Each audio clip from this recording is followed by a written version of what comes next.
कभी कभी इतिहास की किताबों में कुछ नाम छूट जाते हैं, लेकिन उनकी कहानियां इतनी ताकतवर होती हैं कि वो कभी मिटती नहीं। पिछले अंकों में हमने जाना सुचेता कृपलानी और हंसा मेहता के जीवन को। ऐसी ही एक कहानी है दाक्षायणी वेलायुधन की, जो भारतीय इतिहास में साहस और संघर्ष का प्रतीक है। दाक्षायणी का जन्म 1912 में केरल के एक दलित परिवार में हुआ था। वे पुलाया समुदाय की सदस्य थी, जिसे जाति व्यवस्था के सबसे निचले पायदान पर भेदभाव का सामना करना पड़ा। पुलाया मुख्य रूप से कम वेतन वाले खेतीहर मजदूरों के रूप में काम करते थे और उन्हें विभिन्न प्रकार के अपमान का सामना करना पड़ता था।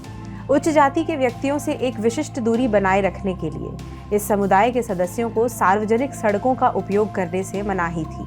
समुदाय की महिलाएं अपने ऊपरी शरीर को ढकने के लिए कपड़े का इस्तेमाल नहीं कर सकती थी। ऐसी परिस्थितियों से निकलते हुए दाक्षायणी अपने समुदाय की पहली महिला थी जिन्होंने स्कूल जाते समय ऊपरी वस्त्र पहना था। बचपन से ही दाक्षायणी ने शिक्षा के महत्ता को समझा। वो अपनी जाति और समाज की तमाम बंदिशों के बावजूद शिक्षा हासिल करने में कामयाब हुई। वो केरल की पहली दलित महिला बनी जिन्होंने स्नातक की उपाधि प्राप्त की। लेकिन उनका सफर यहीं नहीं रुका। शिक्षा ने उन्हें केवल ज्ञान ही नहीं बल्कि हिम्मत भी दी कि वे अपने अधिकारों के लिए आवाज उठा सकें। दाक्षायणी का नाम इतिहास के पन्नों में तब दर्ज हो गया जब वे भारत की संविधान सभा की पहली दलित महिला सदस्य बनी। संविधान सभा में दाक्षायणी ने न केवल दलितों के अधिकारों की वकालत की बल्कि महिलाओं के लिए भी आवाज उठाई। वो महात्मा गांधी और डॉक्टर भीमराव अंबेडकर दोनों से ही बेहद प्रभावित थी। फिर भी वे इन दोनों की ही बहुत सारी बातों पर असहमति जताने से कभी झिझकी नहीं। दाक्षायणी ने संविधान के अनुच्छेद 17 की पुरजोर वकालत की, जिसका उद्देश्य अस्पृश्यता या अनटचेबिलिटी का उन्मूलन और इसका अभ्यास करने के लिए कानूनी परिणामों की स्थापना करना था।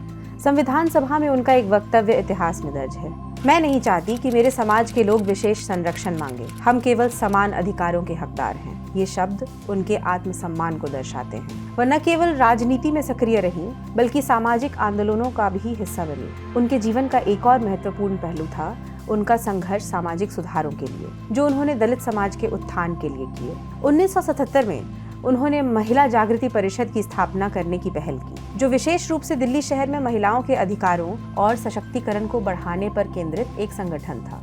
दाक्षायणी के सम्मान में केरल सरकार ने 2019 में दाक्षायणी वेलायुधन पुरस्कार की शुरुआत की। इस प्रतिष्ठित पुरस्कार का उद्देश्य उन महिलाओं को सम्मानित करना और स्वीकार करना है जिन्होंने केरल राज्य में महिला सशक्तिकरण में महत्वपूर्ण योगदान दिया है। जुलाई 1978 में 66 वर्ष की आयु में उनका निधन हो गया। दाक्षायणी वेलायुधन का जीवन हमें सिखाता है कि जाति, लिंग या सामाजिक स्थिति की परवाह किए बिना एक व्यक्ति अपनी ताकत और हिम्मत से इतिहास को बदल सकता है। उन्होंने अपने संघर्ष और संकल्प से यह साबित किया कि नारी शक्ति समाज को नई दिशा दे सकती है। संविधान सभा की महिलाओं के अगले अंक में हम देखेंगे दाक्षायणी की तरह ही केरल की एक दूसरी महिला के जीवन की ओर, जिनका संविधान सभा में योगदान दाक्षायणी की ही तरह अमूल्य रहा। हम जानेंगे अमू स्वामीनाथन को। तो जुड़े रहें नेक्स्ट आइज हिंदी के साथ।